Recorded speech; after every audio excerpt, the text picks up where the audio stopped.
My name is Frank Griffel.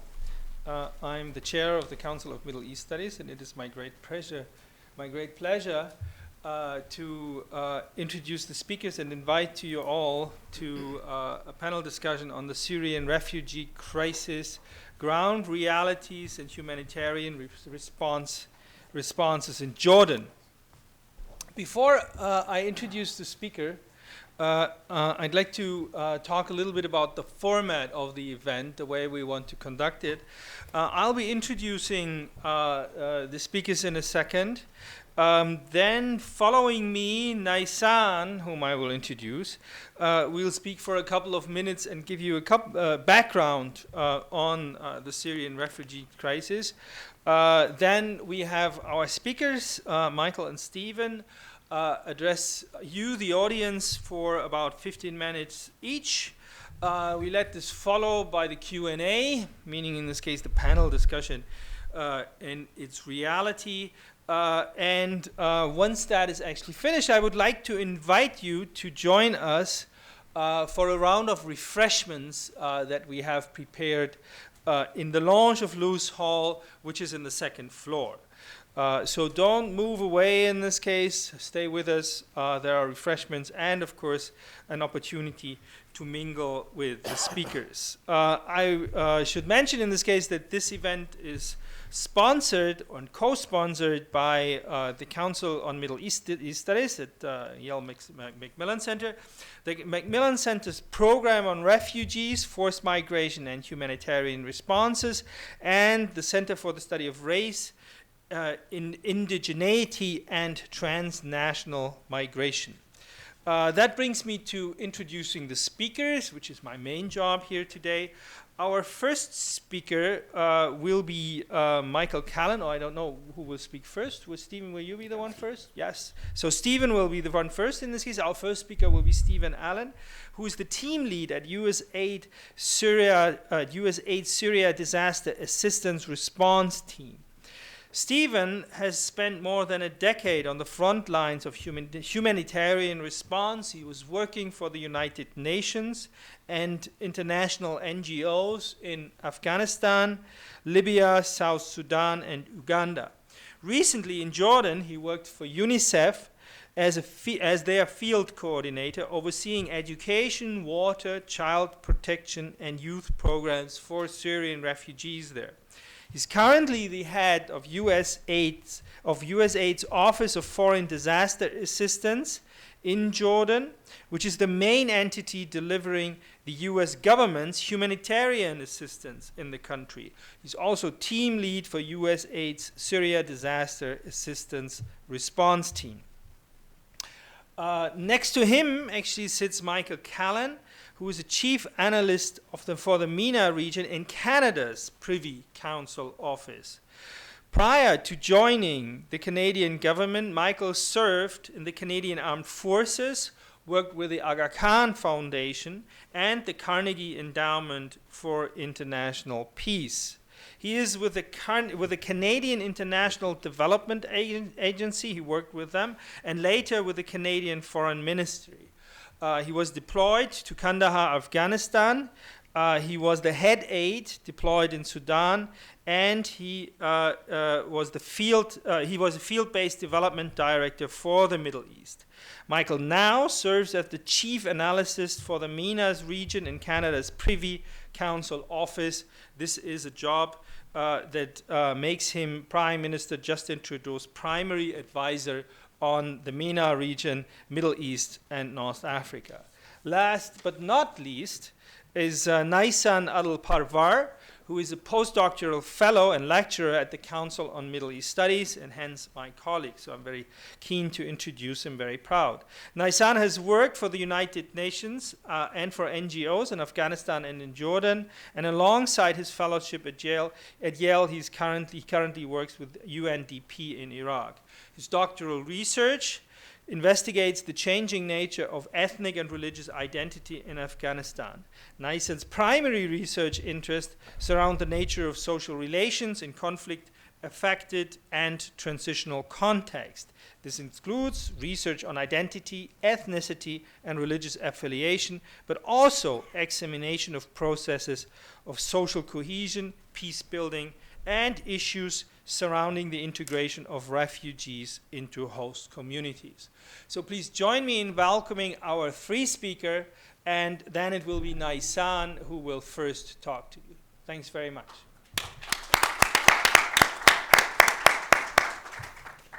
I'm just going to step up so I can use the overhead. Thank you very much, Frank. I appreciate the introduction, and thanks to our two panelists for coming today. And thanks to everybody else for joining us and taking your time out to come and listen to the discussion taking place today. So, I just want to basically frame up, just in a few minutes, a little bit of background in terms of what's taking place with the refugee crisis in Syria, but also in the wider region. There's a lot of focus and a lot of discussion in terms of Europe, particularly with the influx of refugees into Europe. There are also, as you well know, current political concerns about refugees and migrants coming into this country. So, I mean, one of the reasons that we wanted to table this panel discussion is to try and touch on that kind of the relevance at the moment that we're finding across the world. So just to frame it a little bit, I mean, I've just got one picture up here, which just basically shows the kind of, I think it's almost 5 million Syrian refugees now that have been displaced across the region since 2011, when the civil war began in the country. You see there's 6.3 million internally displaced. We're not really addressing that issue today, but it's an astronomical figure. And you can see there the main countries that have received Syrian refugees being Iraq, Jordan, Egypt, Lebanon, and Turkey. And our focus today is on Jordan. And, you know, initial kind of looking at the figures there shows Jordan having received some of the smaller numbers in terms of refugees in the region. But I just want to kind of try and put that in context. There was a recent census conducted, 2016, it's just been released last year, which put Jordan's population at 9.5 million people. 6.6 million are Jordanians. The rest are largely Syrian refugees, Iraqis, Palestinians, obviously coming from the region related to other crises, and a large amount of Egyptians that primarily make up part of the workforce. So if we're thinking about that number there, the 656,000 into the population, this is essentially the same as the US receiving 23 million refugees in the span of about 3 years. So in comparison, if you're thinking what that does to a country like Jordan, it's immense pressure, both in terms of the government and the international community responding to the influx of refugees, and also the challenges that those refugees themselves face.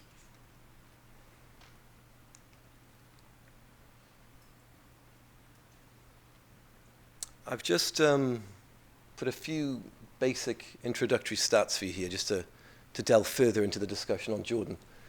You can see on the top right there, we've got a map which shows the distribution. Now, there's a lot of information there. What I'm really hoping that you can focus on is the split between the camps and the host communities, or the urban areas largely in Jordan. You know, we're seeing there 21.4% of refugees in camps, Syrian refugees in camps. And the balance there is 78.6% in host communities, so alongside their Jordanian counterparts. Given the location geographically of Jordan in relation to Syria, a lot of the refugees are residing in the northern areas in the urban centers. So you have Amman, you have Irbid, you have Azraq, and also Mafraq, these main areas in the north. And just to give you an idea of some of the population distribution there, it's about 180,000 refugees in Amman, about 136,000 in Irbid, which is in the northwest of the country. Mafraq, which is over to the northeast, 80,000, and Zarqa, which is central north, is about 48,000. So a real large distribution to the north of the country. In terms of arrivals, this table on the bottom left here just talks a little bit about the figures. You can see there 25% arriving in 2012. almost 45% arriving in 2013, and a smaller amount of 12% in 2014. So the initial movement, as the fighting intensified, as the civil war intensified in Syria coming into Jordan, which has tailed off very much recently, and now there are questions around return and about longer-term sustainability. And obviously this distribution between kind of the urban areas or the host communities and the camps has produced two very different sets of challenges. The first, as you can imagine, is the response to established camps to provide shelter, to provide water and sanitation, to provide education and health services in camps. The list goes on. But at the same time, the presence of refugees in a lot of the host communities has created different sorts of problems. There are still challenges around access to education and health, a lot of competition with Jordanians in terms of government service provision, but also in terms of rising housing prices, access to accommodation. And that in itself obviously has started to stoke tension between the host communities and Syrians themselves. So now issues around tensions, even violence, and longer-term questions about sustainability, and even measures about managing those sorts of tensions and interventions to do that.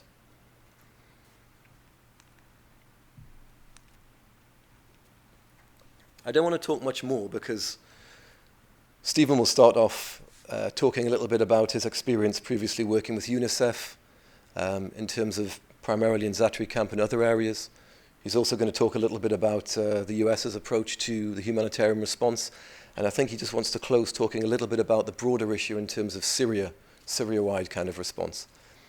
And then we'll shift to Michael. And Michael was very key in the kind of early to mid days of the humanitarian response and trying to shift the response from primarily humanitarian response to look at slightly longer term development, to start looking at issues around resilience.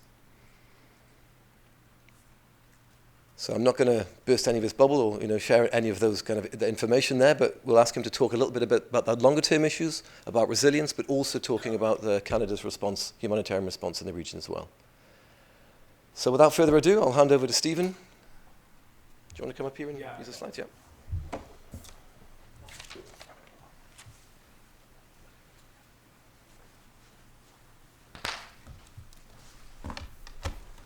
Sorry to stand and be more formal, but my notes are on the screen, so without that, I don't know what to say. Thanks, Naysan, for the introduction, and thank you to the Macmillan Center for having us here.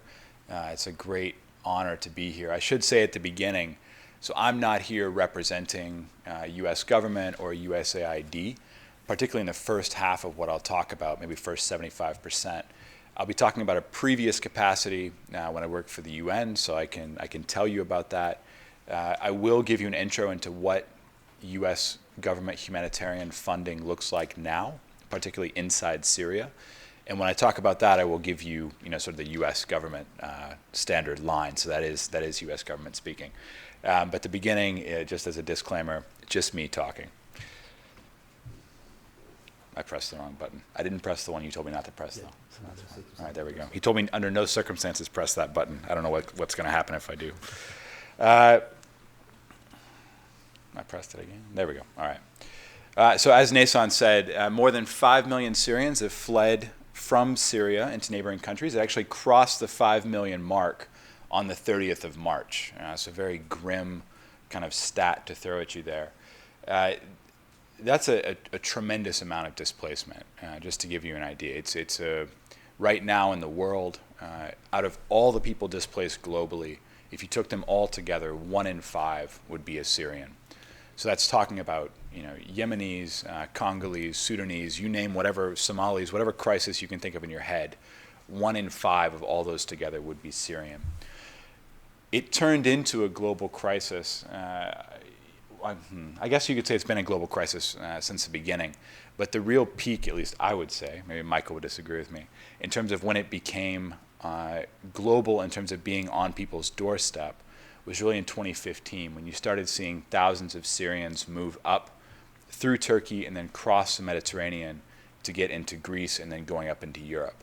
When that happened, it suddenly began affecting not just sort of this abstract foreign policy, this abstract thing in another part of the world, but it started coming into people's daily lives in Europe, and that had some major impact on how it was treated by the donors, on what we could do with money, and on what happened inside the Middle East and the refugee hosting countries. Inside Jordan, as Naysan said, roughly 660,000 registered Syrian refugees. Now, if you ask the government of Jordan, they would give you a much higher figure, about twice that, 1.3 million, 1.4 million. And their reason for that is they would say, well, yes, it's true, you've got registered refugees, those are the ones who come forward, approach UNHCR, approach the government, say, yes, I'm here as a refugee, please sign me up. And then you've got another 600,000 who do not come forward and have not come forward as refugees. They may have been there pre-crisis and just stayed on. They may not consider themselves refugees, or they may not want to register as refugees for whatever reason. Roughly 20%, Naysan changed that, I had it at 15%. I still think it's 15%, but we'll go with Naysan's stat since it's his show. Roughly 20%, and all you students out there, you can tell him he's right all the time, it's fine.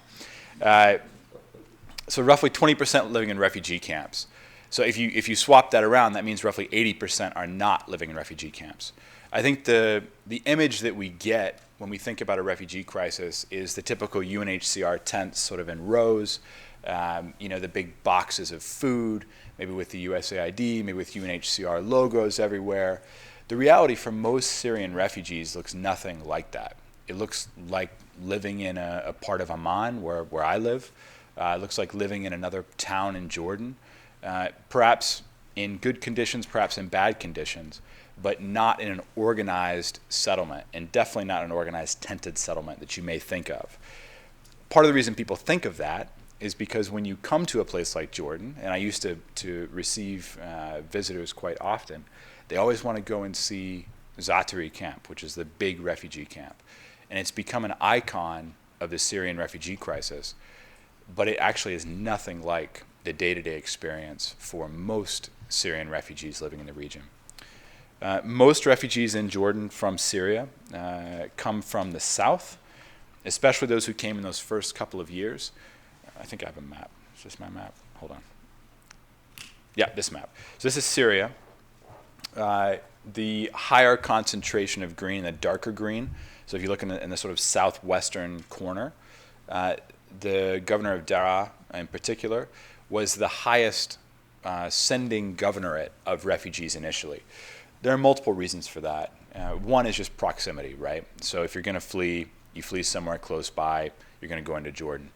Two other important points, though, are connections with family and shared tribal dynamics across the border, but also economic and social ties. So for years, the border there has just been a point, almost an arbitrary point, and trade has gone back and forth, regulated, but sometimes not as much as you might think.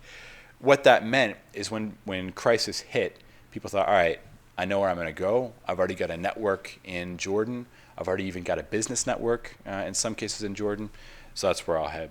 As the crisis has gone on, people from other parts of Syria have come down. A small sort of aside, if you look at Syria, it's much like Jordan. The population axis is really that sort of green concentration up the west coast, kind of up the middle, from Damascus up to Aleppo, right? That's where most people inside Syria live. And if you go to Jordan, it's just a continuation of that line.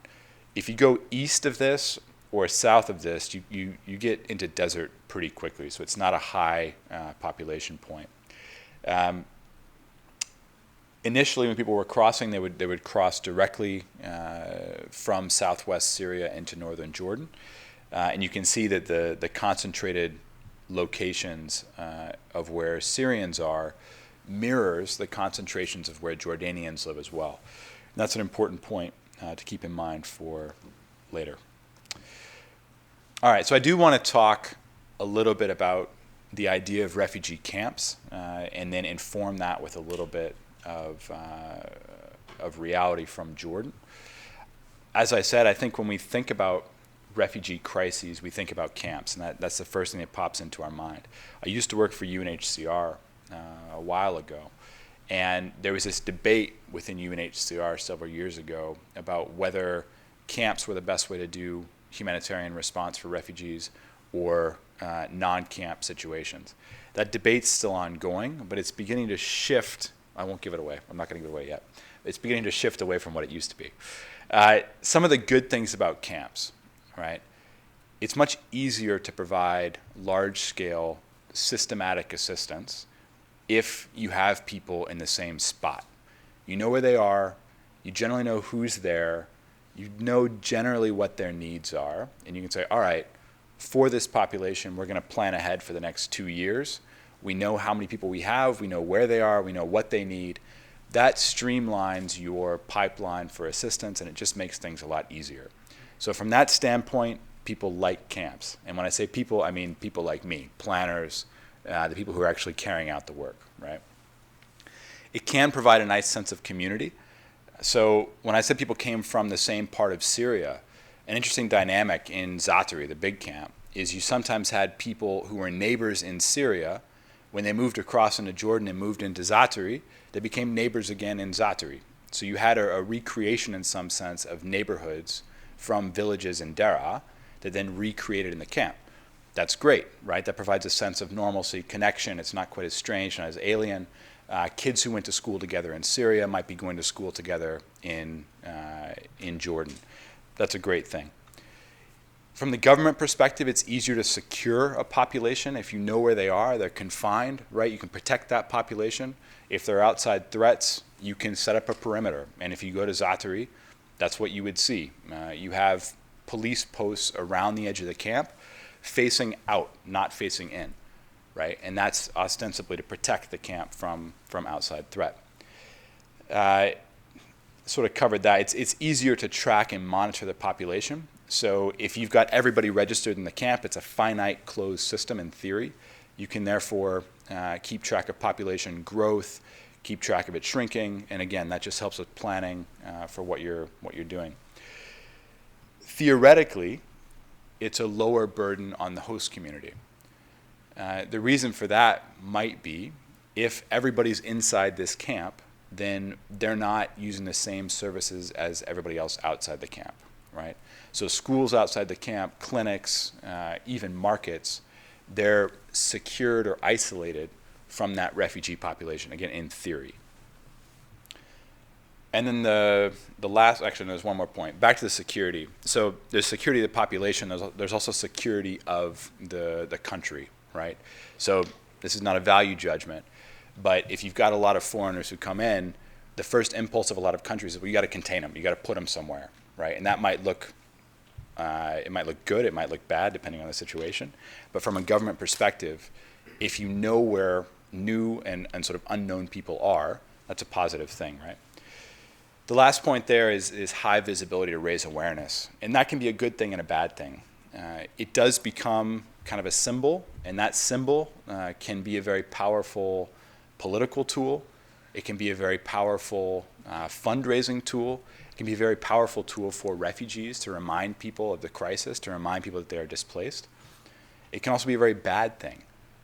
It can lead to sort of more awareness and more anxiety within the host community, and people saying, you know, this is such a major crisis. We've got all these people here. Look how terrible it is. Look what's happened to our country. This is not a good thing. It can have positive and negative effects. In Zaatari, some of the, I would say, positive things of having a large camp, and Zaatari, I should tell you a little bit more about it.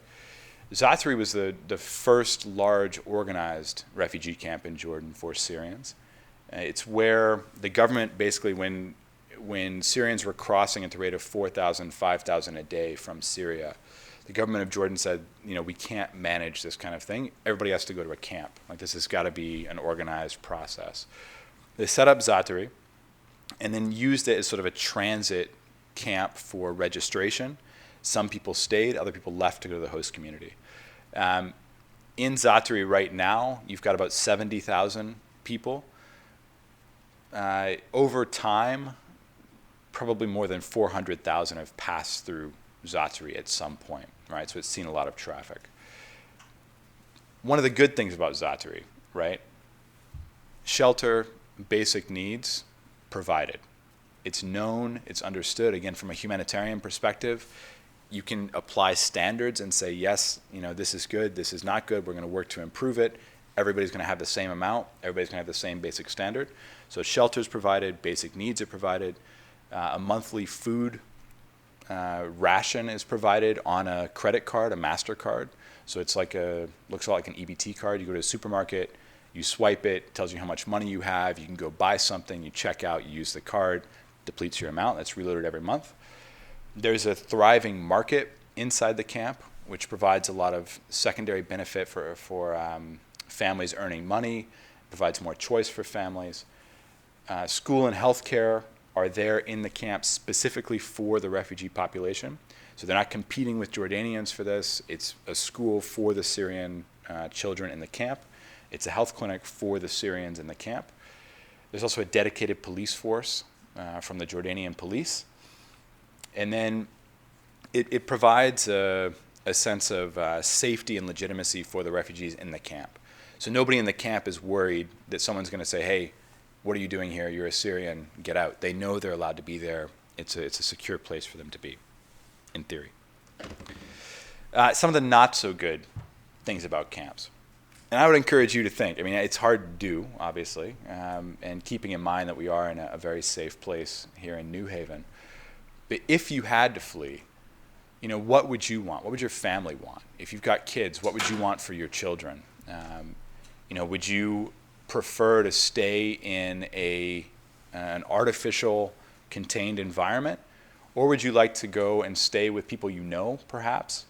People who are from your village of origin, people who could host you, maybe family that you've got. Most people prefer to return to normal or a sense of normalcy as soon as possible. And living in a refugee camp for most people is not normal. It doesn't provide that sense of normalcy. Living in an apartment in Amman is much closer to what people would find normal than living in a camp. I said earlier, schools and healthcare, they may be dedicated for the camp, but in many cases they might be lower capacity and lower quality than what you would find outside. In Zaatari, there are enough schools to go around for all the children, but one of the issues is Jordan has had an education crisis before the refugee influx happened. And when they had to suddenly provide education for that many more children, they had to hire more teachers, get more teachers to come. And when we set up schools in the camps, they're under the Jordanian Ministry of Education, which means it's Jordanian principals, Jordanian teachers, Jordanian curriculum. But Jordanian teachers were already busy out in the Jordanian schools. So to get more teachers, they had to hire people rather quickly. They weren't as well trained as they could have been. So the quality of education was called into question during the time that I was there. Same thing for healthcare. There's a limited amount of healthcare that you can provide in a sort of new situation. If you've got serious trauma, serious complications, that's more efficiently managed outside of the camp rather than inside the camp. Limited employment opportunities. Another reason why people choose not to live in camps is, finding a job in a camp is not always very easy. It might be much easier to go out and find, especially casual labor outside of the camp. From the UN side or from an NGO side, the humanitarian side, camps are actually quite expensive. So while they're more efficient in a way and they're easier to manage, they cost more money, partially because you are paying for everything. You're paying for literally the road, you're paying for every house, you're paying for the electricity if it's happening, you're paying for the water, you're paying for the network, the construction, everything. And that's a lot more expensive than simply superimposing the refugee population on existing infrastructure. And that concentrated population may be a drain on specific resources. So Zaatari, which is essentially the size of a medium-sized town, or a large to medium-sized town in Jordan, the location of the camp is situated right on top of one of Jordan's main aquifers for their drinking water and for their agricultural water. Jordan doesn't have that much water. It's a water scarce country. So to have a new town suddenly pop up on top of one of your main water reservoirs is a huge concern for Jordan. The water for the camp is taken from that aquifer, right? So one of the things that we did as UNICEF is with the Ministry of Water, and we did this very carefully, but we tapped into that aquifer, right? Now that caused a lot of anxiety across northern Jordan because suddenly you've got a new town who's using your water, and you're thinking, whoa, this is not what we signed up for. I can talk more about that if you want. And then the social dynamics of camps. They can be good, as I mentioned. They can also be very bad. We know from experience that, forcing people to live together in this sort of temporary, artificial environment can create a lot of stress on families. It can create a lot of stress on individuals. It can change social roles very quickly, which can lead to some dynamics within families that can go very bad. Having a lot of young people together in a camp where there's maybe not much to do can create a lot of friction, can create a lot of tension, not just young people, older people as well. So there may be social dynamics which are not good as well. All of that to say, I think the initial inclination is refugees come, put them in a camp. That's what we have to do. The reality is people don't choose to live in camps if given the choice, generally. And there are a lot of reasons why we have been questioning the practice of only doing camps. So when we look at Jordan, and 80% live outside of camps, that's not necessarily a bad thing. It has created some strains, which Michael will talk more about. But from purely a service provision or a sort of community dynamic, it's not always a bad thing. In general, Jordan has been very welcoming to refugees, despite constraints. And again, Michael was going to talk a little bit more about this, so I won't steal his thunder, so to speak. But Jordan has been generally quite welcoming to refugees up to a point. When they reached what they felt was a saturation point, then Jordan said, look, that's enough. We really can't do any more refugees coming in. Somebody else has got to help us share this burden. They've taken quite an unusual step in refugee policy globally by opening up employment for refugees. Many countries don't offer formal employment opportunities to refugees. Jordan has done that. It wasn't a straightforward process. It took a lot of back and forth negotiation, but that's been done.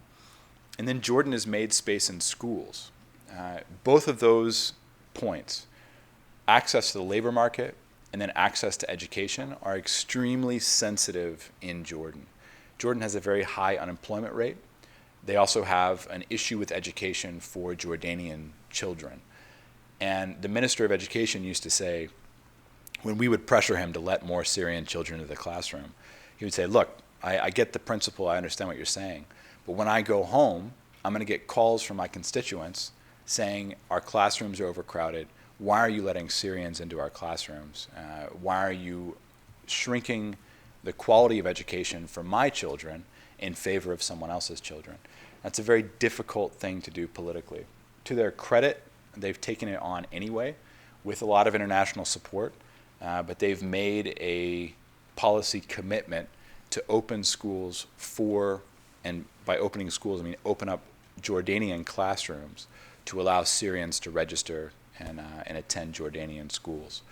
And there has been a lot of benefit for the Jordanian economy, particularly if you look at the procurement of goods and services for the refugee population. Most of that is done locally. So when I talk about food support, non-food, so hygiene items, etc., all of that's procured locally, which has been a big boost to the Jordanian economy. There are still major concerns about resources. As I mentioned, the water concern in particular is a major one. There's high unemployment. It's a fragile economy. Jordan is a middle-income country, but it depends on foreign aid for a great deal of its budget. So it's not exactly free and clear. And then there are security concerns. And if you think about where Jordan is, to the north you have Syria. To the west you have Israel and the Palestinian territories. You've got Lebanon kind of hanging out in that area, which, thank God, right now is fine. But everyone's always looking at Lebanon for for possible fragility issues. And then you've got Iraq to the east, right? So Jordan sees itself, and I think is viewed in international circles, as kind of an island of stability in a very troubled region. They don't want to give that away. So allowing people to come into the country has often created a tension within Jordan of who are we letting in. As ISIS sort of rose in Iraq and Syria, there's been a lot of anxiety about, are they going to come into Jordan? If we allow refugees to come in, are they going to hide in the population and cross the border? And those security concerns are sort of at the forefront of people's minds. Jordan has also been a refugee hosting country almost since it was created. The Palestinian refugee waves that have come into Jordan, started in '48, but have been periodic, to the degree that much of Jordan's population is mixed between, you've got Palestinians and Palestinian heritage who are now Jordanians, and you have Jordanian Bedouin populations and others who are there. But that's created a unique blending of demographics inside Jordan. The Jordanians have, at least from my experience, are very reluctant to have that relationship upset by adding another population into the country. So they think about that when framing their refugee policy. I'm going to go through this very, very quickly. So that was a look at Jordan. Just to talk very quickly about inside Syria from a USG humanitarian perspective. So right now I work for OFTA, which is the Office of Foreign Disaster Assistance. When you think of OFTA, if you think of OFTA, I don't know if you do think of OFTA, you should think of OFTA. You're thinking of it now, so my job is done. What you would probably think of are, hurricane response, earthquake response, major natural disaster response. That's where we're normally seen in the world. So the Haiti earthquake OFTA was quite heavily involved in the response.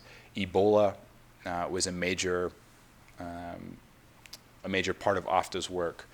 The Nepal earthquake recently, again, Hurricane Matthew in Haiti. All of those things are part of what OFDA does, right? Our mandate's quite simple: save lives, alleviate human suffering, and then reduce the social and economic impact of disasters. That last one looks like a shark fin. I realize we're not in the business of battling sharks, as far as I know. And then quickly, Food for Peace, which is another office within USAID, and I'll tell you why I'm talking about them in a second. They're responsible for all the food aid for the USG. OFDA is the lead federal agency when a disaster is declared, when our help is either requested requested formally or de facto requested or tolerated, and when providing assistance adds value is in U.S. government interest. When that happens, a disaster assistance response team is often formed, and a DART, as we're called, is really meant to be the field-based coordinating body for U.S. government humanitarian assistance. We have one for Syria, and that's what I lead from Jordan. We have a team in Jordan and a team in Turkey, and we cover inside Syria from those two countries. It's quite unusual for this mechanism. Normally it's a quick responding mechanism for, like I said, a natural disaster. Stand up, do the work for 3 months, and then close it down once things are stable. We've been going for about 4 years now with no sign of shutting down. So it's a very unusual situation for our structure. And what we are focused on now are the needs inside Syria, which we calculate at 13.5 million people in need. That's 80% of the population inside Syria needs some form of humanitarian assistance. Almost 6.5 million IDPs, which is people internally displaced, and then 7 million people unable to meet their basic food needs. And then out of that population, you have some who are very easy to reach with aid and some who are not, including some who are in besieged areas. And the last thing I'll say is just the general U.S. government response. As of today, actually, it was announced today. I don't know if it's on the internet yet, but the U.S. government has provided $6.5 billion. So I have 6 there, but it was updated after I wrote this. $6.5 billion for the Syrian crisis response. The U.S. government is the largest humanitarian donor for Syrian response. That's inside Syria and outside Syria. Today, we announced an additional $666 million for inside and outside Syria response. Jordan, since we're talking about Jordan, will receive about $101 million of that, 566, which will bring the total U.S. government assistance in Jordan up to almost $1 billion over the course of the crisis. That's separate from the U.S. government's normal Jordanian normal funds to Jordan. All of that to say, it's an enormous crisis. It's a crisis which is right now at the forefront of U.S. government humanitarian response, and it's not looking like that will change anytime soon. I'll leave it at that and hand over to Michael.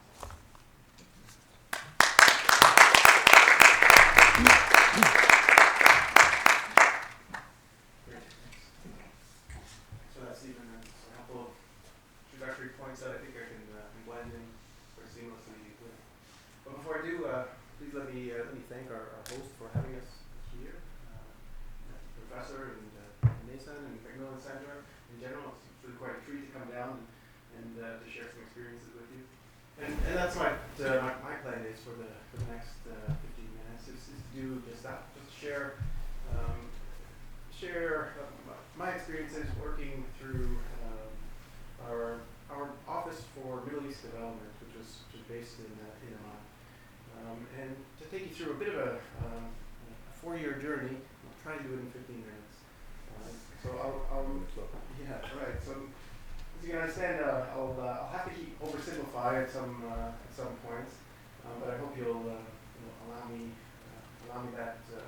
that pleasure just to get to some of the higher level points. So I'll take us through four different headings really. One, to look at some of the characteristics of the global emergency response system in general terms. We'll look at how Jordan experienced the crisis. We'll look at some of the friction points that emerged that from the Jordanian government and within the international community writ large. And then we'll look at what we did about it, what we did about those friction points from a Canadian bilateral perspective and for the multilateral system as well. So some characteristics of the humanitarian system, and again, forgive me, I'm not too familiar with how familiar you are, but so this is an oversimplification. But the global humanitarian response system is really a formidable force. It's really terrific at doing some things. It has an incredible capacity to mobilize massive amounts of resources quickly. It has an established appeals system that's able to channel resources to where they're needed most. It can identify needs quite quickly and proficiently. And it sounds like a simple thing, but you can imagine after a sudden onset crisis, a natural disaster, just how complicated the actual ground is. Well, there's real professional systems to identify what the priority needs are, to triage the system, and to communicate that out to other first responders. The amount of actors that are involved in a humanitarian response are really quite something as well. From local NGOs, the local government, from international NGOs, a bevy of UN agencies, the International Committee for the Red Cross, donors. It's really quite a spectacle to see. And the humanitarian system is very practiced now at organizing that, at providing some structure by sectors, and provide some guidance on how those international bodies can address needs quicker. And it's also very good at stepping in where local systems are non-existent or overwhelmed. It can work in complex situations where the government is partisan to a conflict, and it can access people in need really quite well. But there's limitations to those strengths at the same time. Stephen, I think you touched on some of them. You mentioned that it's not necessarily the most efficient way of responding to needs. It doesn't often use local labor, local beneficiaries. It doesn't often, in the first instance anyway, source the resources locally, which means it's expensive. There's a system of subcontracting we won't get into, but you can imagine that some UN agencies, they start with donor funds, and it goes to international NGOs who might subcontract to another NGO, who might subcontract further to local NGOs, and it's all with a view to getting resources to those who need it most. It's all with a view to saving lives, and it does it well, but it's expensive. It's not necessarily the most efficient way of doing it. It doesn't build the global humanitarian system in its most crude forms. It provides life-saving assistance, essential when local systems aren't able to do so. But it doesn't build capacity in the process of doing it. In that sense, it doesn't leave behind skills or higher capabilities once the crisis abates in its most crude terms. Also, the humanitarian system has something of a short planning horizon. It needs to adapt quickly. The situation on the ground in many of these contexts are evolving very rapidly. And so at the outset, it might be looking 1 year ahead, and that's identifying needs, putting in proposed responses to them, organizing how they're addressed. But if you think of a 1 year planning cycle and what has to happen in that 1 year, it can be quite a challenge. For an international NGO, for example, to participate in processes of identifying needs, putting together plans and proposals, seeking funding for those proposals, getting the funding approved, hiring staff, getting people in the field, getting resources on the ground, then actually delivering what it is they intend to deliver before you have to start reporting and proving that you delivered what you said you would deliver. All the while, you have to start planning for the next year and building your proposals at the same time. So with such a short planning horizon, it can make looking at some of the structural issues, it can make some of the longer term issues really out of reach. So the global humanitarian system, it's fast but inefficient. It can adapt, but it's got a short-term planning horizon. It's autonomous, which is helpful again if the local governments are partisan or uncooperative. But it also means that response systems can be set up in parallel to local government systems, which can lead to competition and all kinds of other challenges. And then it's standardized, but in standardizing how they respond, sometimes it doesn't leave as much room for supporting the dignity of the individual recipients. So on the balance sheet, you can see that the system is very well suited for many emergency contexts. It's terrific in situations of sudden crises, natural disasters, or where you have obstructive or other hostile partners, or hostile parties. But in situations where the local government has a level of competency, where they're cooperative, then the typical archetype for a rapid humanitarian response can run into challenges. In situations where crises are protracted over many, many years, the initial humanitarian crisis response archetype can face challenges as well.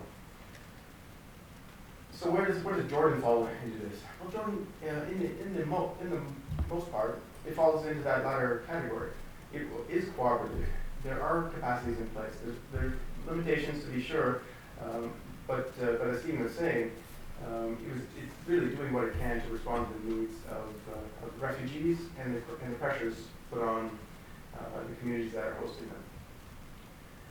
So let's back up a little bit and look at the crisis in Jordan itself, or just how the refugee flows flowed out, and just try to put you in the mind of the government. So 2011, the crisis is well underway. I think that year there were about 22,000 registered Syrian refugees.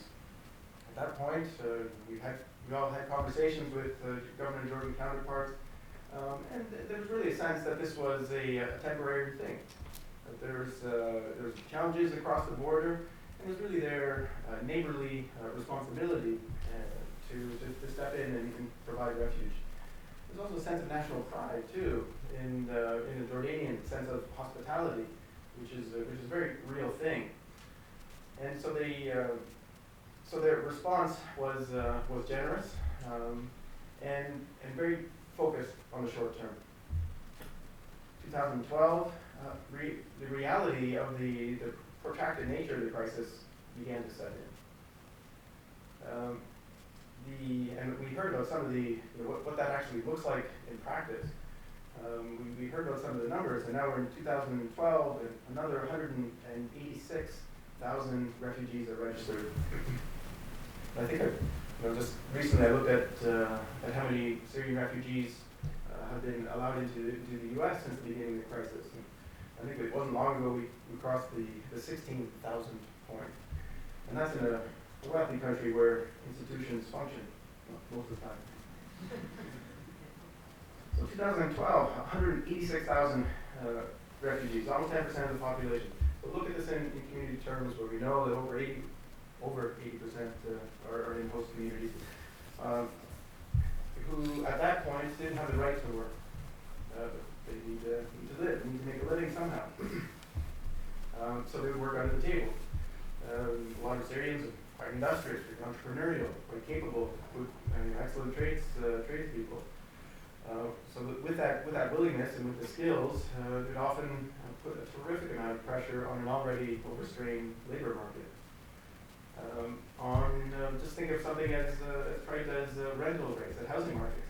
80% of Jordanians they're paying rent. And if you can, in the first instance, people brought their savings with them and had some means.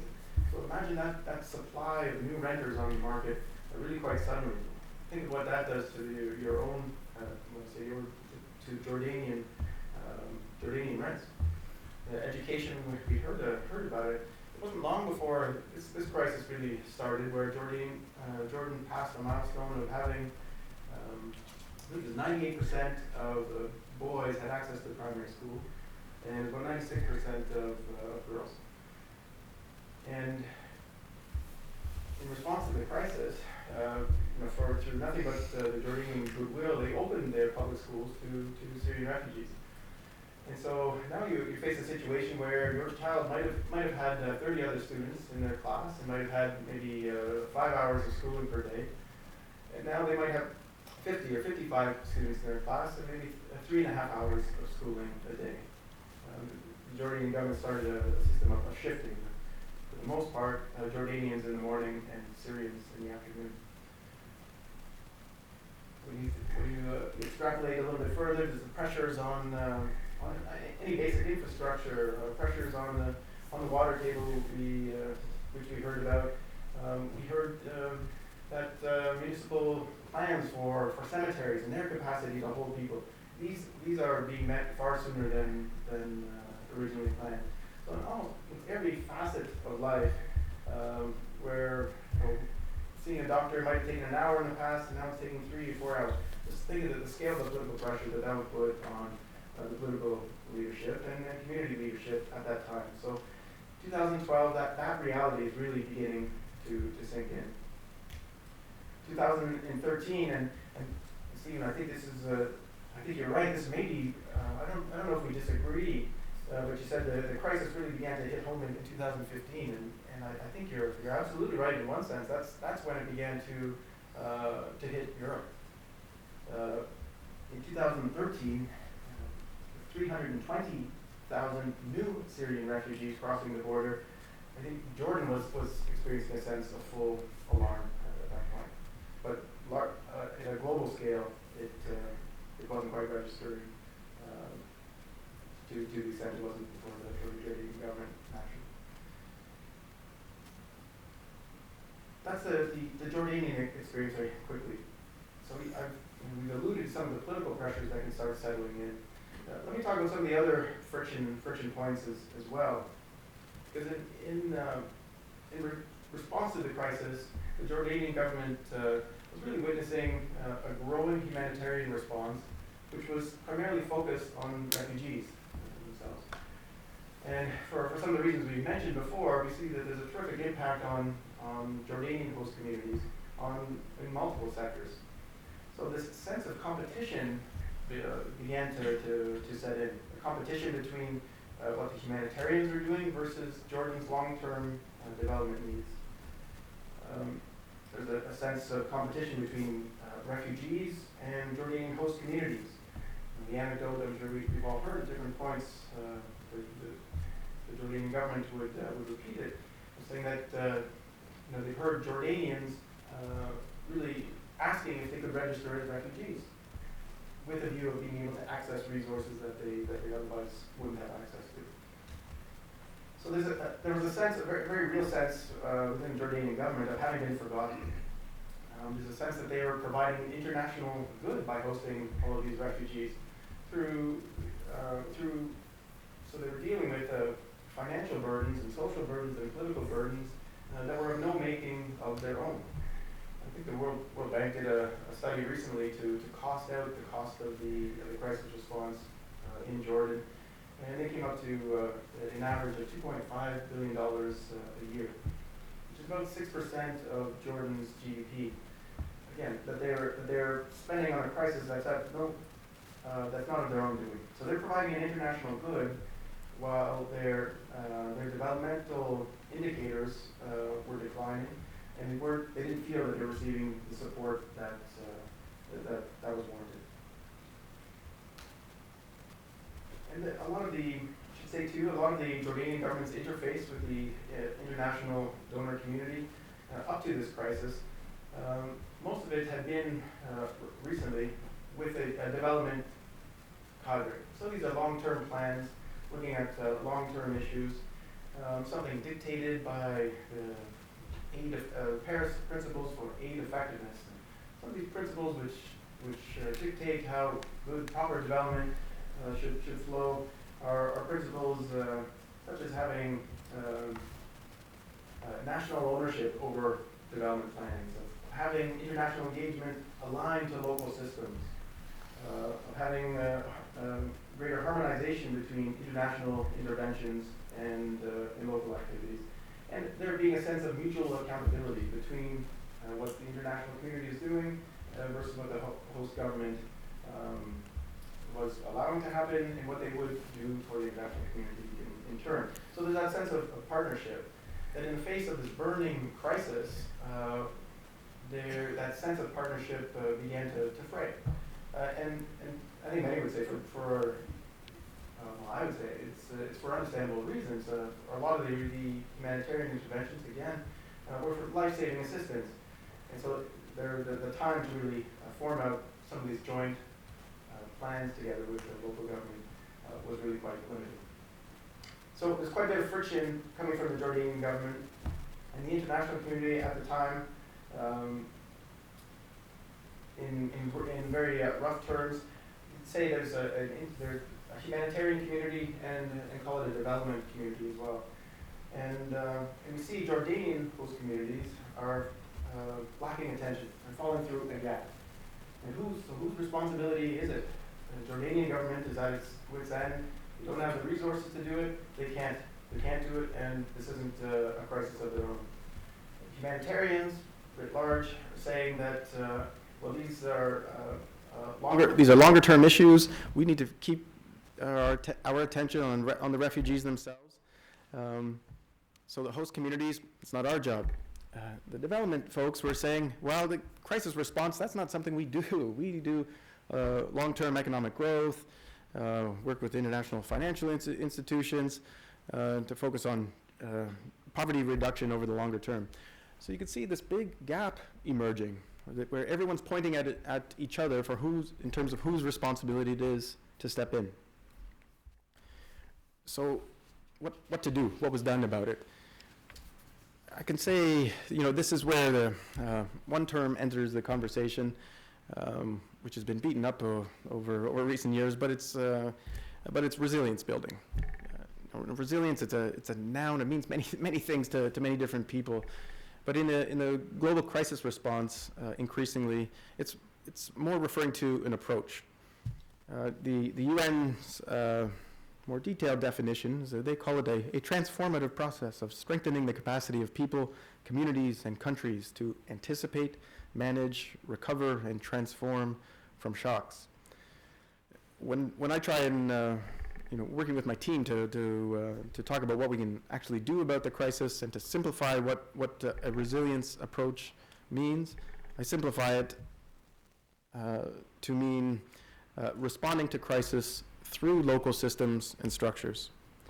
Because that gap that we were talking about, I think the realization slowly became that what we need is more of a developmental approach and ethos in terms of partnering with the government, but done with a sense of humanitarian urgency. And so responding to a crisis through local systems and structures became basically our cue for the day. To give you just a little bit of texture of what that could actually look like, from a bilateral Canada to Jordan perspective, so one thing we did, we brought in all international NGOs who were active in the crisis response, and we gave them what they've been asking for, but had a tough time finding within the humanitarian system, is a longer-term planning horizon. So we said, those ideas, we know you've wanted to train local communities and local authorities.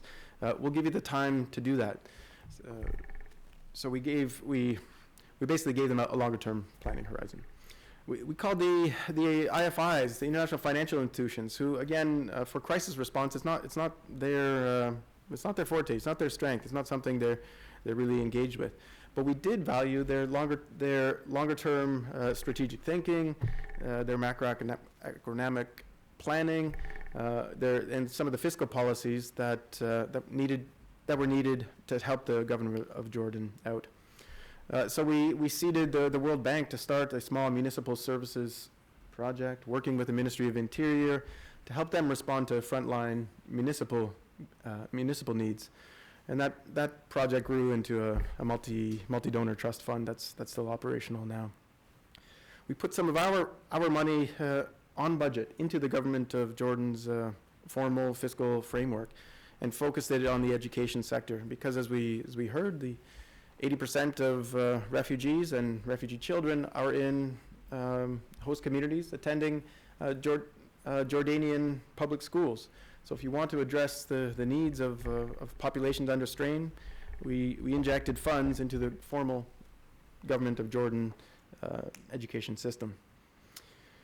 And there's lots of other details, but in general, we looked at government development plans to identify the interventions that could best help them cope with the crisis.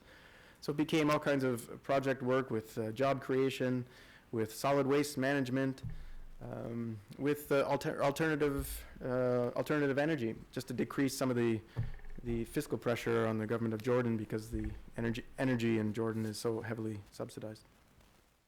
So there's some bilateral Canada to Jordan things that could be done. From a multilateral system approach, how does the rest of the UN system adopting this resilience approach to crisis response? Well, there were great strides made in that sense as well. What used to be an annual appeal process has stretched out now to identify needs over a 3-year time frame. What used to be an appeal process that would only identify humanitarian needs has now included resilience needs or longer-term needs as well. So the mechanics of the multilateral system have accommodated to address not only the urgent life-saving needs, but some of the longer-term development-related crisis needs as well. So we're in a much better place today. There's the multilateral system is better organized. I think the concept of resilience has really been accepted and is part and parcel of the global response mechanisms to protracted crises. And the government of Jordan now is I think takes is much more satisfied in general with the international form of response. And just at a document they circulated just recently, they note that they've guided the evolution of the response from a mainly refugee response to a resilience-based comprehensive framework that bridges the divide between short-term refugee and longer-term development responses. The Jordan Response Plan was developed in the 2015 period, represented a paradigm shift in this regard. So these are technical comments and commentaries about how individual donors and the international system responds to crises in Jordan. Some of the changes, they might seem minor, but I think really do represent a fundamental shift in how we perceive crises and how we perceive the most appropriate tools to respond to them. Maybe I'll leave it there. Forward to the questions. Thank you very much. And that opens the floor for the Q&A. I'd be happy to take questions. You can address questions to individual members of the panel, or you can also address questions to all of them. I think we have a microphone there. Yes. Good job. I'm going to jump in. Sure.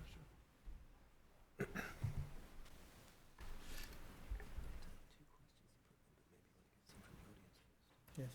Hi. Okay. Hi.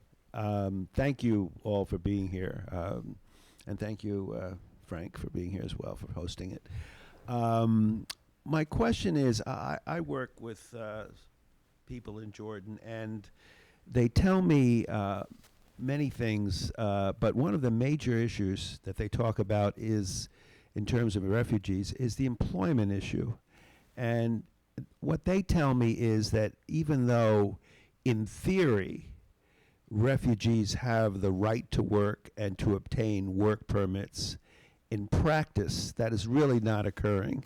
And that most refugees, I'm talking about ones outside the camps now, most refugees in cities have a very difficult time getting work permits, and most of them are working under the table and and being exploited, getting sub-minimal wages and barely surviving from that perspective. It seems to fly in the face of what I think some of you stated. So I'm wondering how you react to that, because that's a big, big problem there, from what my sources tell me. Thank you.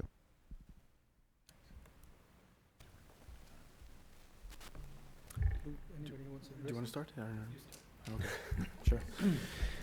Yeah, maybe I can make reference to to one thing, because it's a good point, and it's an extremely sensitive point, as you can imagine.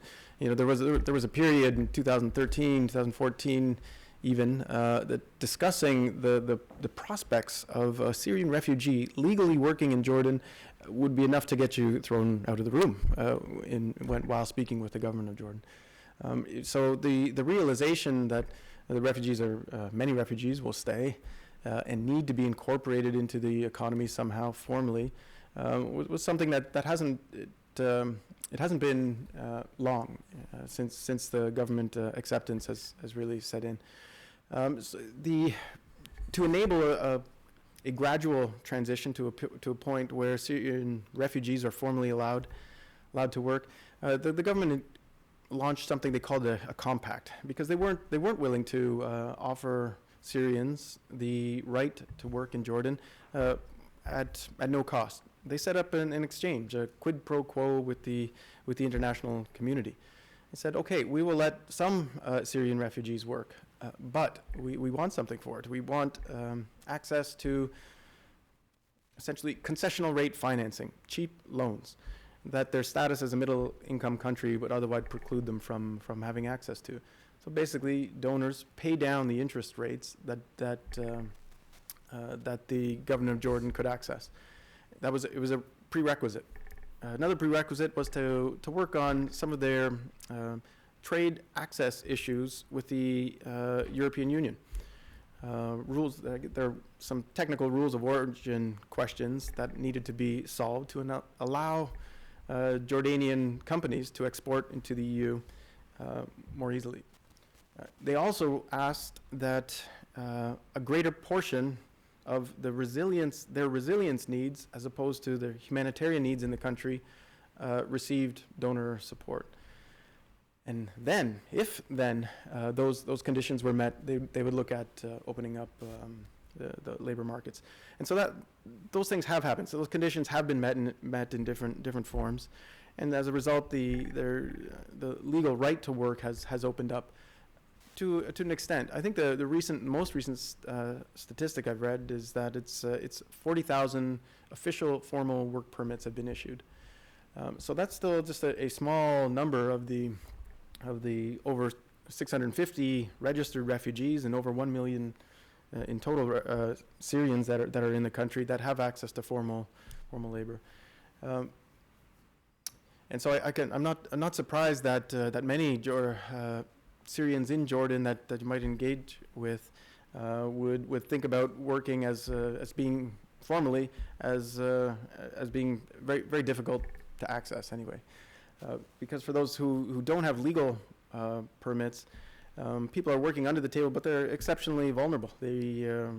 Jordan isn't in the practice of rounding people up who are working illegally, but they have the right to round them up and to deport them. And I'm sorry, just one follow-up. And if an employer hires a refugee or anyone without a work permit, is he or she liable for stiff penalties if it's discovered by the government? And both from a theoretical point of view and from a practical point of view. Sure. I'm glad you made the distinction because yes and no. There are many instances of Jordanian labor force essentially being laid off and hiring Syrians in their place. It's a lot cheaper, and the quality of skills are really quite high as well. So that has happened, and it's happened so much that I think a real crackdown would be difficult politically for the Jordanian government to consider. So I haven't heard of them cracking down on the companies themselves at all. Sorry, Stephen, do you want to say just to add a small portion of that? I think one thing to keep in mind is this whole sort of framework has been relatively recently finalized, right? So it's still being rolled out in Jordan. And they're in a phase right now where they're basically offering work permits for free to Syrians for a limited amount of time. They've extended that again for now. But the Jordanian government is actually, they have to meet certain benchmarks to enact the compact and get all of the benefits they negotiated. So they're really trying to get Syrians to register. Mm. So I do believe there's a lot of will on the part of the Jordanian government to have Syrians register. To your point about enforcement on businesses, in Jordanian law, there should be a penalty for hiring an unregistered worker. Similarly, if you hire a child laborer to work for you, you should be punished as the employer, not the person. What I saw on the sort of ground level when I was with the UN was the opposite. So when Ministry of Labor or local police caught an unregistered Syrian, the punishment was not meted out on the company, it was solely aimed at the Syrian refugee. One response that began happening over the last couple years is you've got the big refugee camp is Zatari, right? That's the icon. The other big refugee camp is less well known, and it's much bigger and at much lower capacity. There's only about, depending on who you believe, I'd say maximum 30,000 people there. It has capacity for about 60,000 right now, so it's half empty, right? So there's space, and one way that the Jordanian police began responding to those who were caught without work permits was sending them from urban areas to that camp and saying, look, this is sort of your punishment, so to speak. You need to go back in the camp because you've broken the rules of being outside the camp, which was not popular at all with the Syrian refugee population. But it is a very difficult policy question for the Jordanian government when their unemployment, you remember this better than I, the current unemployment in Jordan is extremely high. So it's very difficult for Jordanian politicians to justify that they're opening up jobs for for Syrians. And it's not just Jordan. In many countries where refugees are in large numbers, they're not allowed to officially work. That's an exception to the rule, to have work permits for refugees rather than the general rule, right? And one subtle way that they've managed to thread the political difficulties is they've limited some of the work permits to sectors. Yeah.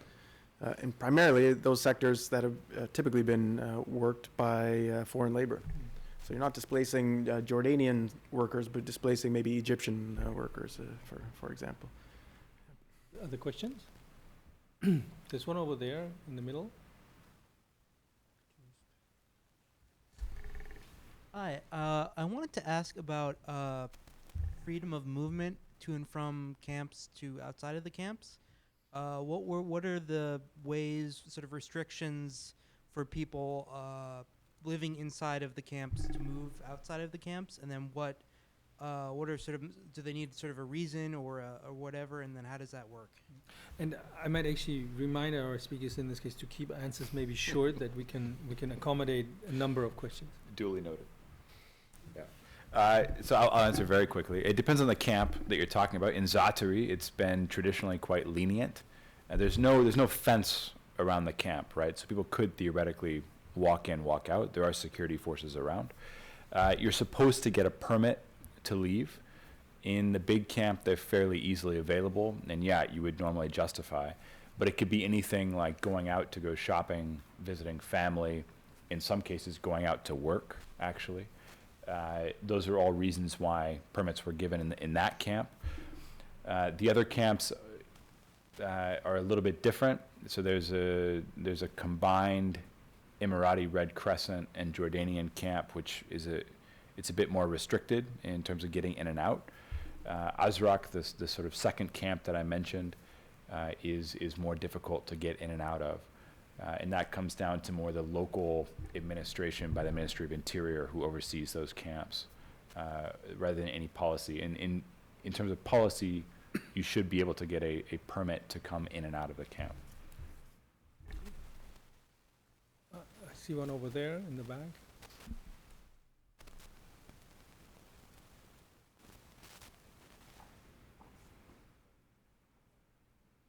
Hello, this on? Yeah, thanks again for presenting. So my question concerns, basically, both of you spoke a bit about the strain on resources that the Syrian refugee crisis placed on Jordan. And also, so I've been doing a bit of research on, like, I guess, water and gas sharing agreements between Israel and Jordan. So my question is, in your opinion, has Israel taken any role in kind of alleviating some of those resource shortages in Jordan, or has that proven to be just too diplomatically difficult, or there's other difficulties and those agreements are sort of just another sphere of the diplomatic relations? Yeah, sure.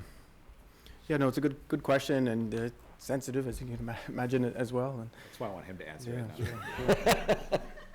sure. There haven't been any large-scale interventions.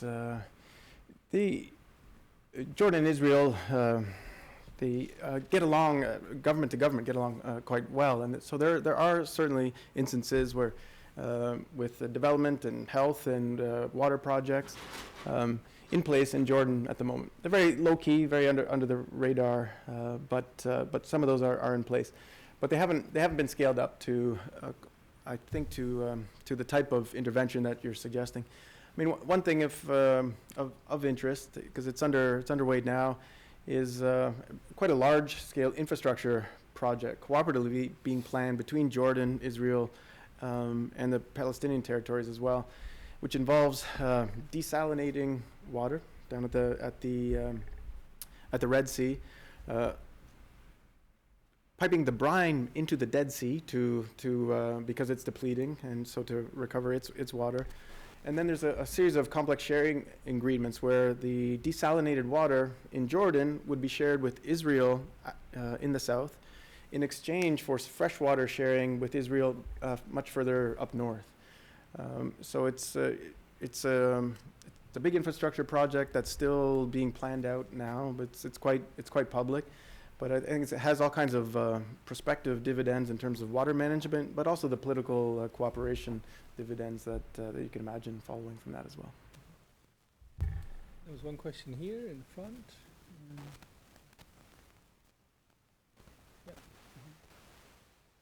You go first and then. Gentlemen. I have a question for Michael and another one for Stephen. For Michael, you mentioned that the strategy is to go through the local system and the local players. Now, how can you trust the local system and the local players? And what backstops or mechanisms do you have to keep them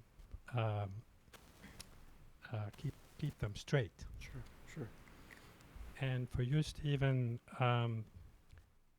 what entity within USG makes decisions on what if a crisis is a crisis that falls within OFAD?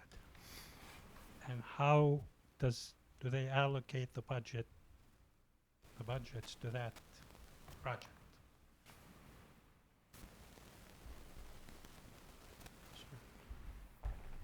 Thanks. Yeah, maybe I think I can be brief on my side. So how to trust local systems? It's not the. This is a different situation, but I think the statement is the same. It's trust, but verify, and we use the same verification mechanisms, or more so than we would with any other international partner. So we have I don't know if it's providing support through the municipalities, for example, money would be managed by the World Bank. The World Bank would have all kinds of technical experts deployed into the Ministry of Interior, deployed with municipalities just to oversee and guide and track. And then they would release and manage the money on behalf of the municipalities, for example. And then that is monitored frequently and then evaluated, and to the extent that we're often asked to put our money on budget and through local systems for obvious reasons, until they see the actual list of requirements they have to verify results and track the resources. So it's really quite extensive, the monitoring and evaluation systems in place. Yeah. So it's a great question. It's a bit complicated with Syria, which I'll get to in a second, but in a normal circumstance, what would happen is the U.S. government would trust their ambassador in country to make a disaster declaration. That's what it's called, right? So let's say Haiti, right? Normally, the Haitian government would formally request U.S. government assistance, and they would do that by going through the embassy in Haiti, and the U.S. ambassador to Haiti would make a formal disaster declaration and request OFDA to provide either money or a full team to respond, right? And then every year that disaster declaration, if it needed to be, would need to be renewed formally by the ambassador under their assessment, et cetera, et cetera. Now in Syria, we don't have an ambassador, as you may have noticed. There's no embassy for Syria since 2012. There's a Twitter account. I don't know who mans it, but somebody out there is manning the U.S. Embassy Twitter account. But they don't declare disasters. It's not like the Syrian government has asked us for help formally, right? We do a lot of assistance in non-government held territories, so there's no way to get a formal request from those areas. So in Syria, it's actually down to the NSC. They determine a disaster declaration on the behalf of the non-existent U.S. Embassy. Our budget comes from the IDA, International Disaster Assistance, as a specific part of the USAID budget as designated by Congress. We have what's called notwithstanding authorities, so we have exemptions to certain restrictions that are placed on U.S. development assistance. And we have no-year funding as well, which means some of it doesn't expire, which is important for us because if we were to be caught in between fiscal planning when a major disaster struck and we didn't have the budget, then, well, you can imagine what would happen. So we have some exemptions to regular budgeting, but it's all controlled by Congress through IDA at the end of the day. Yeah. Could you pass down the microphone, please? The focus has been on Jordan, but I wonder if you can just speak a little bit about some similar conditions in other countries. I mean, in particular, the one I'm interested in is Lebanon. I know every country has different, circumstances and challenges, so they may not all be the same. For example, no official camps in Lebanon, let's say. But can you say something about that? And just second question, it's related to the balance between the assistance and the development within Syria, for the internally displaced. Is there something that you can share with us about that?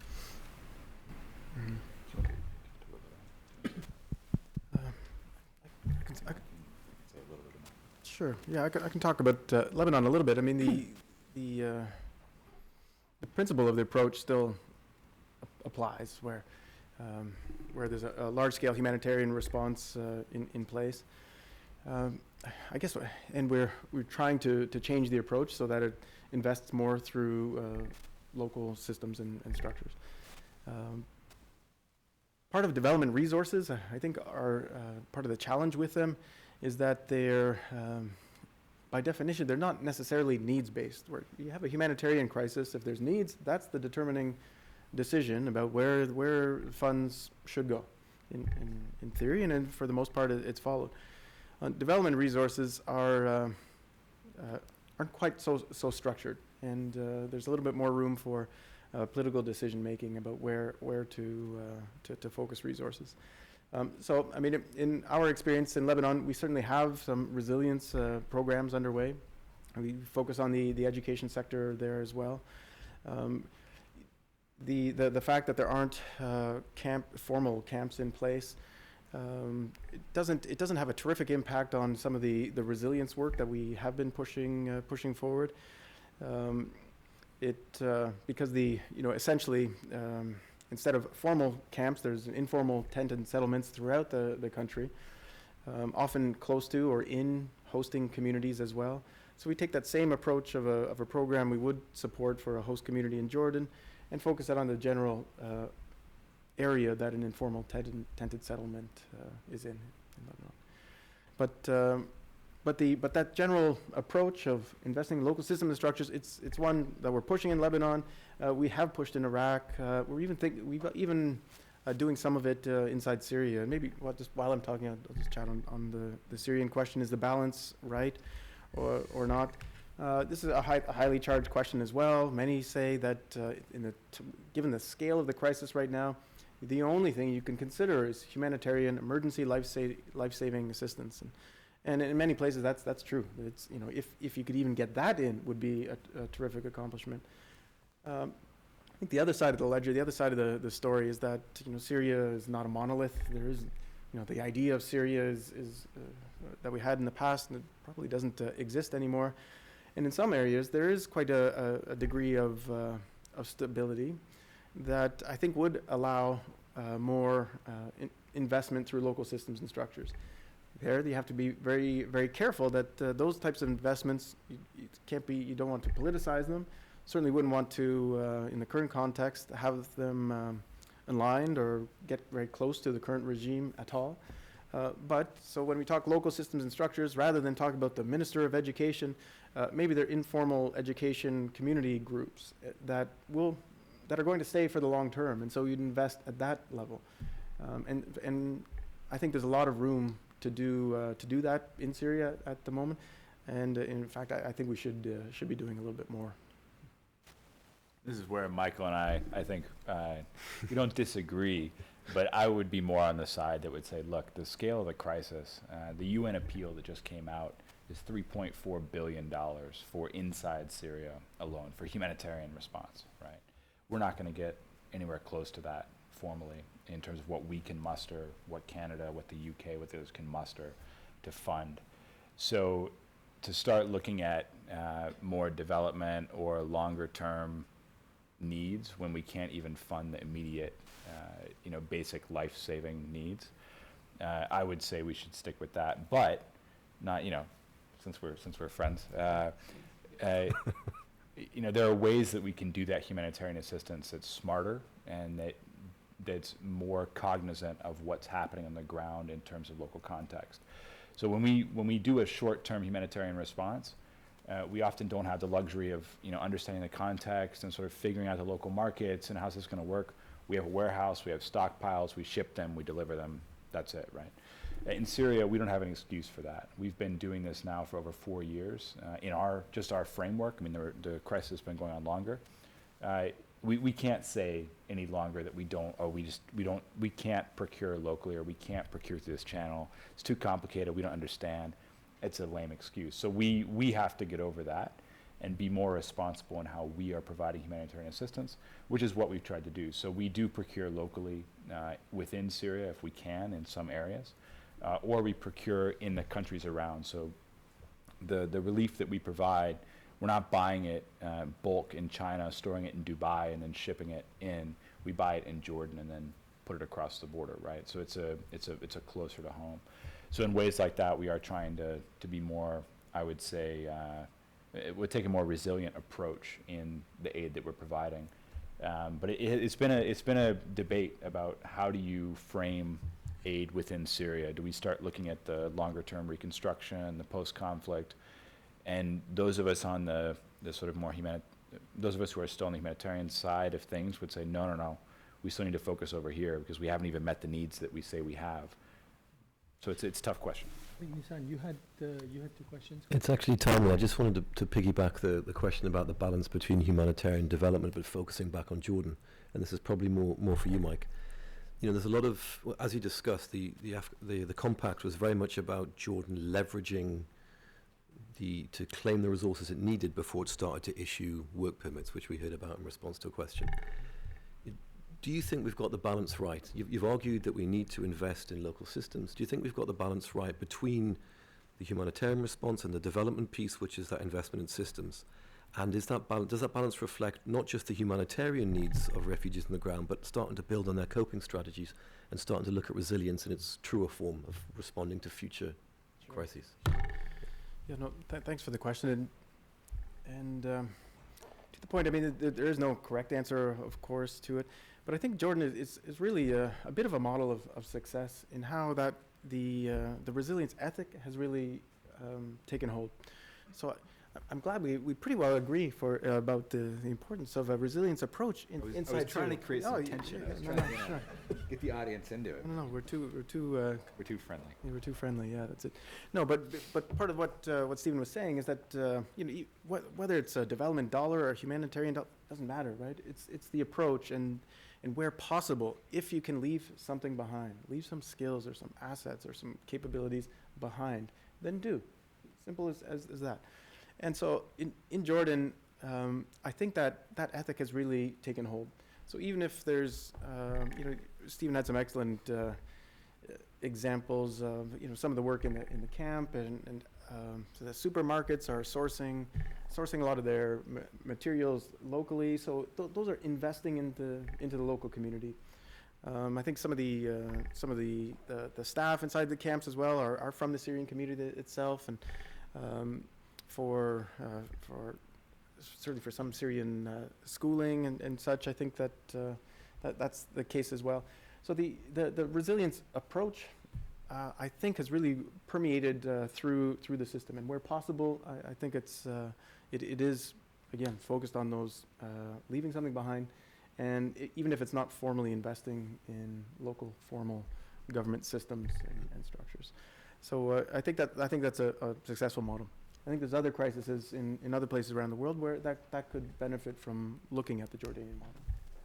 Okay. I think we have time for 1 or 2 more questions. I see 2 arms up there. I'm going to do that, and then we move over to the refreshment. Yeah.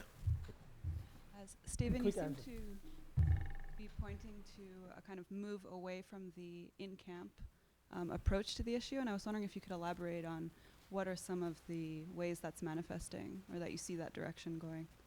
Yeah, I think if you look at sort of refugee response writ large globally, that is a trend that's happening. And I would say it's less of an agency-led policy decision and more of a recognizing the reality and forcing ourselves to come to terms with it, whether we like it or not.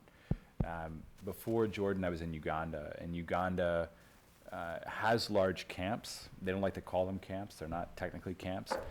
Large areas where refugees are concentrated and living together, which might otherwise be called a camp. But Uganda also had a policy that was quite lenient on refugees living in cities and towns and villages. And UNHCR was, I would say, forced by reality to come up with a policy to deal with that rather than camps. And I think that's the trend that we will continue to see as long as things continue the way they are and governments are not too restrictive in forcing refugees into camps.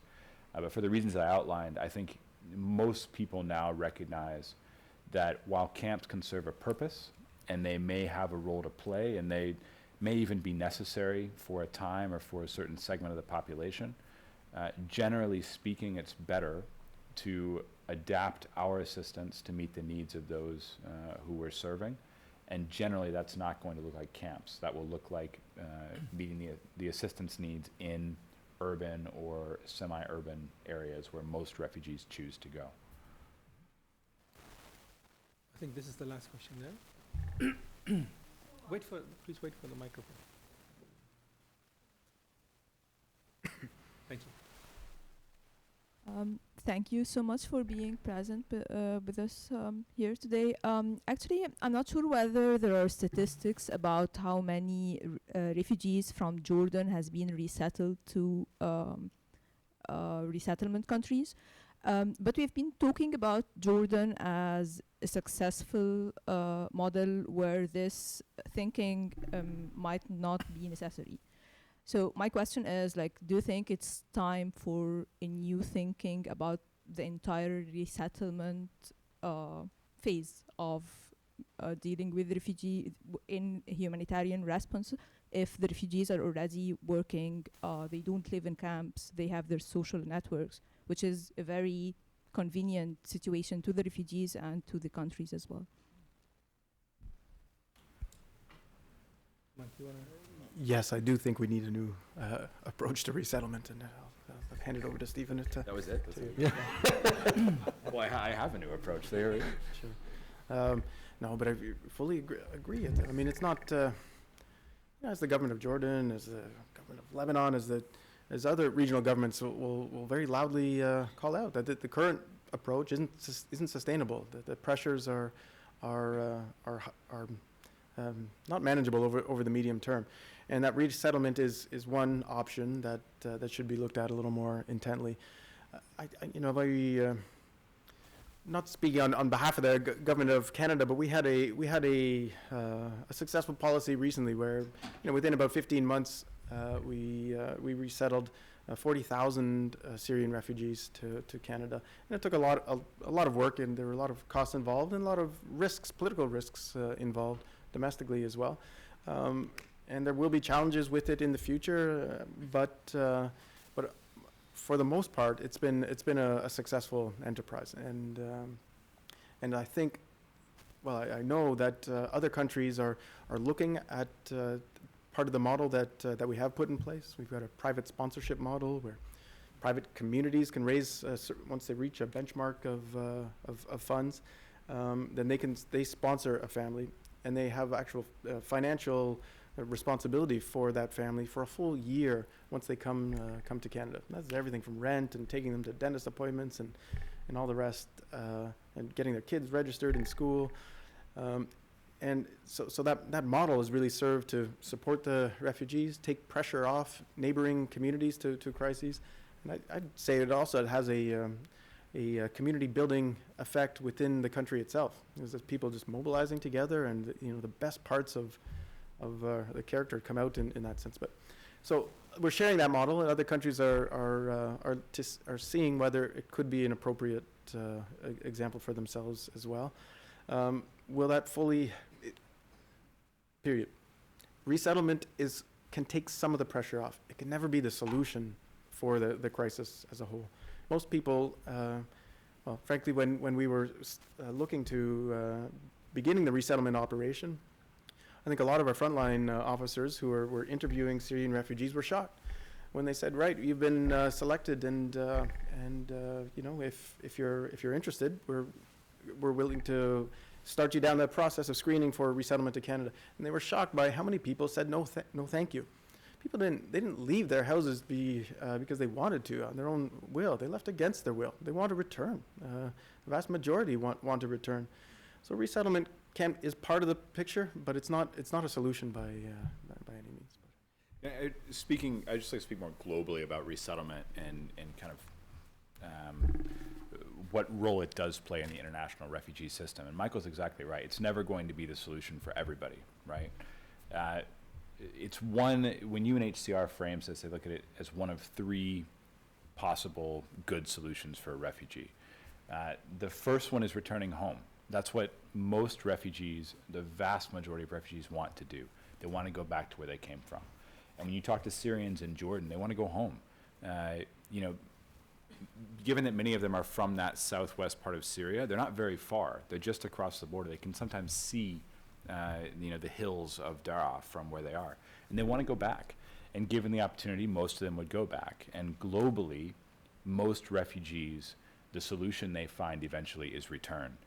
Unfortunately, what we see when we look at these crises, refugees initially think, I'm only going to be gone for a month. I'm going to go back next month. You know, maybe maximum 3 months, maybe 4 months. The global average is like 15 years of displacement. It's not a short-term crisis and then return home. But eventually, most refugees around the world do return home. The second option would be a local integration option. So sort of taking the work permit and the freedom of movement, the living in host communities to its logical extension, which would be a formalized way of saying, you know what, now you've got permanent residency where you essentially look like a citizen for all, you know, practical purposes in terms of what you're entitled to by the state. That's a great option. It's not a very viable option for many hosting countries. Unfortunately, if you look at the spread of refugees around the world, they're often hosted by countries in proximity to crisis. Those countries are often themselves on the verge of crisis. So absorbing those refugees to become de facto citizens or permanent residents is a very difficult ask to do. The third, you know, possibility would be a resettlement to a third country.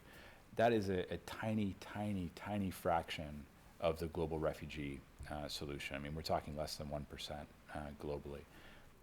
For Syria, it's actually been much higher than most refugee crises, and we should all keep that in mind.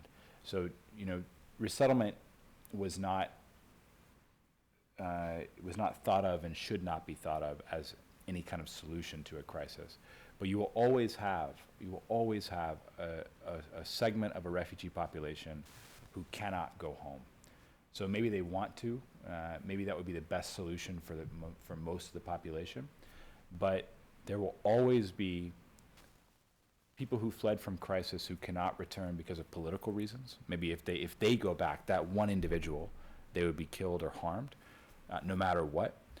There will always be people who are so traumatized and went through such a terrible experience that they can't go back, right? It would be a very, it would be unhealthy for them to go back.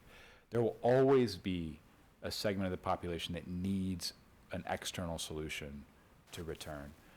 And that small segment, small though it is extremely important. It's important to keep that in mind. Doesn't necessarily mean resettlement. It may mean sort of a local integration option, but there will always be that part that cannot return home. But certainly the preferred scenario would be people can return back to their homes, which is what they want, right? Thanks very much. In thanking the speakers, Stephen Allen, Michael Callan, and Naysan Adlparvar. Join me in thanking them, and thank you for staying out. Please also join me going upstairs into the second floor, in this case for our refreshments and continuous discussion about the subject. Thank you.